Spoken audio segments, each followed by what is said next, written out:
Welcome to our channel. Today we how to activate Discord screen sharing audio on Windows. Easy tutorial step by step. To activate Discord screen sharing audio on Windows, start by opening the Discord application on your computer. Next, locate the server or voice channel where you want to share your screen. Join the voice channel by clicking on the channel name. Once you're in the voice channel, find the screen button at the bottom of the window.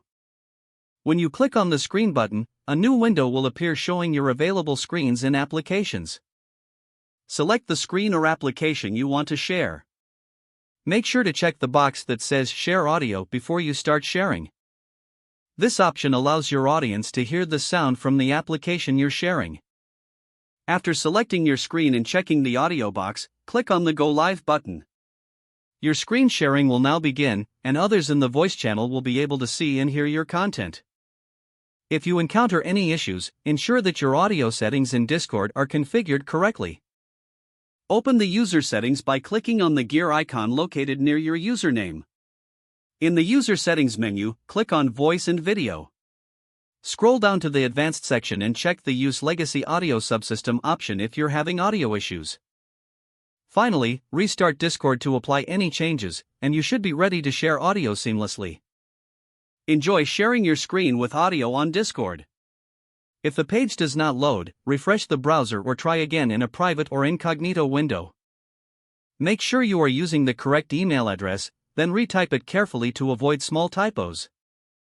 If your password is not accepted, use the reset option and create a new strong password you can remember. Check your spam folder for verification or security emails, then complete any requested confirmation steps. Enable two-factor authentication if available to improve account security and reduce unauthorized access risk. After signing in, review your profile details so your contact information and settings are accurate and current. If you see an error message, note it down and try again after restarting your device and internet connection. Log out when you finish, especially on shared devices, to keep your account and payment information secure. If the page does not load, refresh the browser or try again in a private or incognito window. Make sure you are using the correct email address, then retype it carefully to avoid small typos. If your password is not accepted, use the reset option and create a new strong password you can remember. Check your spam folder for verification or security emails, then complete any requested confirmation steps. Enable two-factor authentication if available to improve account security and reduce unauthorized access risk.